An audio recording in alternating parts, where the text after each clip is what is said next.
सचिन पायलट ने किरोड़ी लाल मीणा की छापेमारी और गुर्जरों की जो 8 जून को महापंचायत है उसको लेकर बड़ी बात कही है। विस्तार से इस खबर पर बातचीत करेंगे।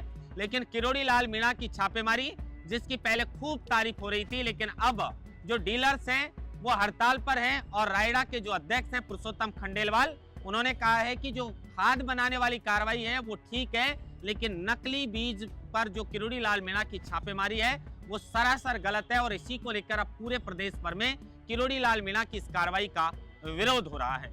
इस पर भी विस्तार से बातचीत करेंगे। लेकिन रविंदर सिंह भाटी हमेशा चर्चा में रहते हैं। इस बार चर्चा में होने की वजह यह है कि रविंदर सिंह भाटी ने ऑन द स्पॉट फैसला करवा दिया है।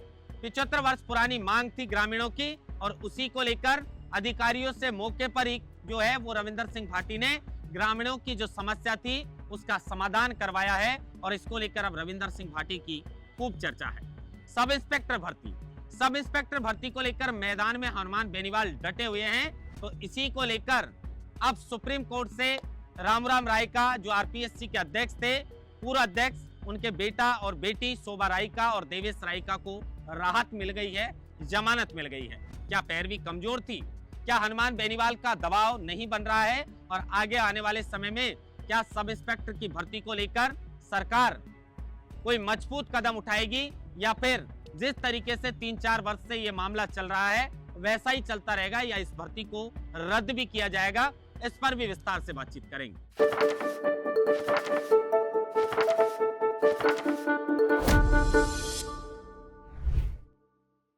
नमस्कार, आप देख रहे हैं लोकमत हिंदी और मैं हूं आपके साथ महेंद्र बासुटा। सबसे पहले खबर की शुरुआत किरोड़ी लाल मीणा का जो विरोध हो रहा है उसको लेकर करते हैं। देश के अंदर नकली खाद और नकली बीज बनाने वाली जो कंपनियां थी उनको लेकर किरोड़ी लाल मीणा का यह बड़ा एक्शन देखा गया और राजस्थान प्रदेश की इस कार्रवाई की जमकर सराहना भी हुई और लोगों ने कहा कि न सिर्फ राजस्थान बल्कि ऐसी कार्रवाई अन्य प्रदेशों के अंदर भी होनी चाहिए, क्योंकि अन्नदाताओं के साथ धोखा बर्दाश्त नहीं किया जाएगा। किशनगढ़ की जो कार्रवाई थी उसको लोग अब सही ठहरा रहे हैं, लेकिन जो श्री गंगानगर के अंदर किरोड़ी लाल मीणा ने नकली बीज वाली जो छापेमारी की है और उसके बाद जिन कंपनियों को सीज करवाया है उसको लेकर अब रायडा के अध्यक्ष पुरुषोत्तम जो खंडेलवाल है, उन्होंने इस बात का जमकर विरोध किया है कि यह कार्रवाई सरासर गलत है। अब आप बताइए, इसको लेकर जो डीलर है वो पूरे प्रदेश भर में हड़ताल पर भी है और किरोड़ी लाल मीणा की इस कार्रवाई का विरोध कर रहे हैं। अब इसी मामले को लेकर सचिन पायलट ने कहा है कि आप देखिए कितने बड़े स्तर पर फर्जीवाड़ा हो रहा था, कम से कम ये उजागर हुआ है, लेकिन अब इस पर कार्रवाई भी होनी चाहिए। और उसके अलावा ये मेरे समझ में नहीं आ रहा कि सरकार के मंत्री किसको एक्सपोज करने का काम कर रहे हैं।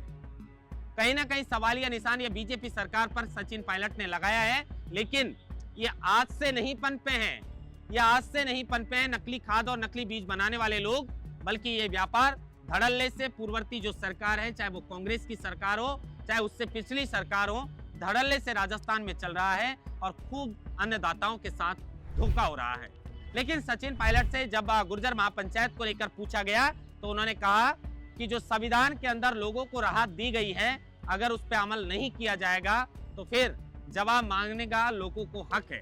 कहीं ना कहीं सचिन पायलट ने इस बात का समर्थन किया है।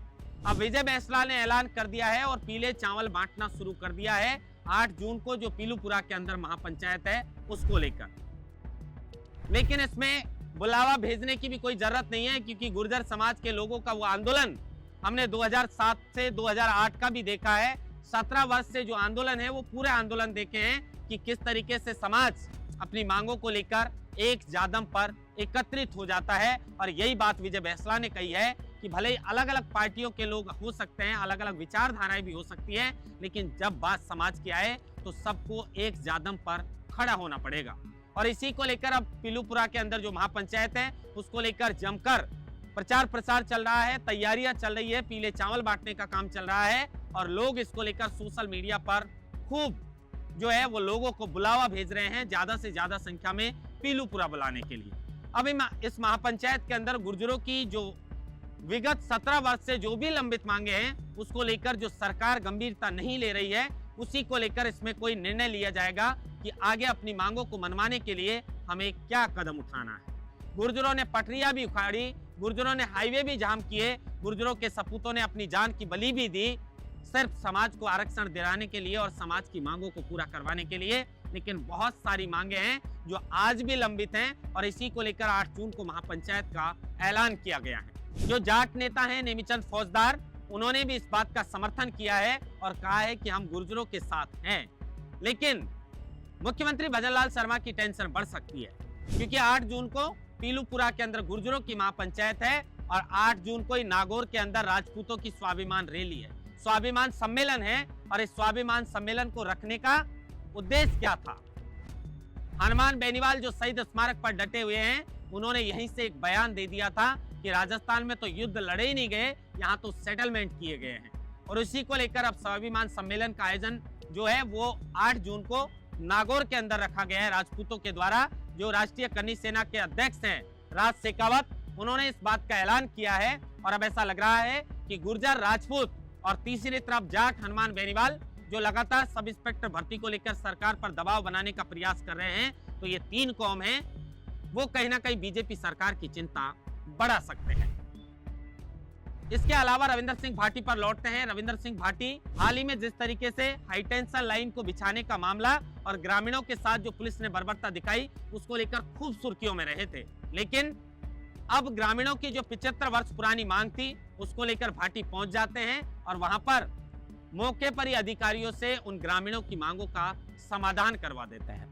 भाटी निर्दलीय विधायक हैं। भाटी को लेकर ऐसी भी चर्चा है कि क्या भाटी बीजेपी का दामन थामने वाले हैं। हाल ही में भाटी ने पंचायती चुनाव को लेकर एक बड़ी बात कह डाली। उन्होंने कहा कि पंचायती चुनाव आ रहे हैं, युवाओं तैयार हो जाओ, अगर किसी पार्टी से सिंबल मिले तो ठीक है, अगर सिंबल नहीं भी मिले तो मेरे नाम से चुनाव लड़ने ना। अब इस बात को लेकर चर्चा है कि क्या रविंदर सिंह भाटी की बीजेपी में वापसी होने वाली है, क्योंकि विधानसभा चुनाव से पहले भाटी ने बीजेपी का दामन तो थामा था, लेकिन टिकट नहीं मिलने के चलते उन्होंने पार्टी से बागी होकर निर्दलीय ताल ठोकी थी और फिर शिव से चुनाव भी जीत गए थे।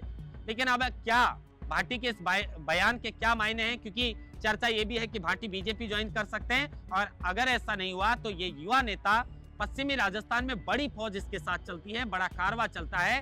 तो जिस तरीके से भाटी ने कहा है कि अब भाटी नई पार्टी बनाकर कांग्रेस और बीजेपी की नींद उड़ाने वाले हैं, इसका भी हमें इंतजार रहेगा। लेकिन सब इंस्पेक्टर भर्ती पर लौटते हैं। सब इंस्पेक्टर भर्ती को अगर रद्द नहीं किया जाएगा तो ठीक बात है ये कि ये लोग सुप्रीम कोर्ट से जमानत लेकर फिर थाने में पहुंच जाएंगे थानेदार बनकर, और इसे सरकार रोक भी नहीं पाएगी। रामूराम रायका, उनके बेटे देवेश रायका और बेटी शोभा रायका को सुप्रीम कोर्ट से राहत मिल गई है। क्या सरकार का पक्ष कमजोर था? क्या कमजोर पैरवी थी? सब इंस्पेक्टर भर्ती का मुद्दा जो पहले डॉक्टर किरोड़ी लाल मीणा ने उठाया, उससे पहले सचिन पायलट ने अपनी कांग्रेस सरकार के अंदर अजमेर से लेकर जयपुर तक जनसंघर्ष यात्रा निकाली और आरपीएससी को भंग करके इसके पुनर्गठन की मांग की थी। उस चिलचिलाती धूप के अंदर सचिन पायलट पैदल अजमेर से लेकर जयपुर तक गए थे। उसके बाद किरोड़ी लाल मीणा लगातार इस मांग को उठाते रहे, लेकिन अब हनुमान बेनीवाल युवाओं के साथ आए और इसी को लेकर जयपुर में बड़ी आक्रोश महारैली का आयोजन जो है वो जयपुर के मानसरोवर में हनुमान बेनीवाल ने रखा। कई हजारों की संख्या में हनुमान बेनीवाल की पार्टी के कार्यकर्ता और राजस्थान के बेरोजगार युवा यहां पर पहुंचे। मांग थी कि आरपीएससी का पुनर्गठन किया जाए और सब इंस्पेक्टर भर्ती को हर हाल में रद्द किया जाना चाहिए, क्योंकि इस भर्ती के अंदर किरोड़ी लाल मीणा ने दावा किया था कि 500 से ज्यादा फर्जी थानेदार हैं।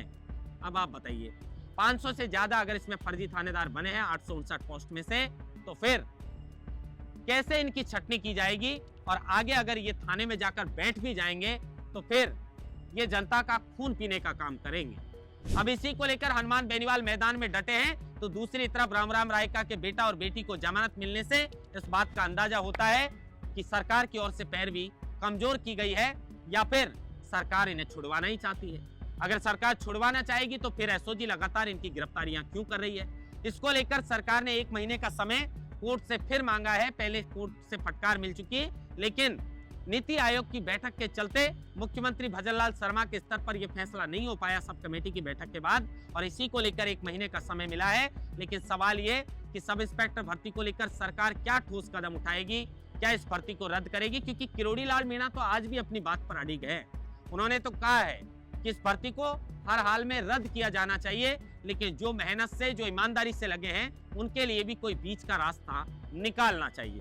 अब सब इंस्पेक्टर भर्ती को लेकर हनुमान बेनीवाल मैदान में है, तो क्या सरकार इस भर्ती को रद्द करेगी या हनुमान बेनीवाल का यह आंदोलन जारी रहेगा? महेंद्र बासुटा, लोकमत हिंदी, जयपुर।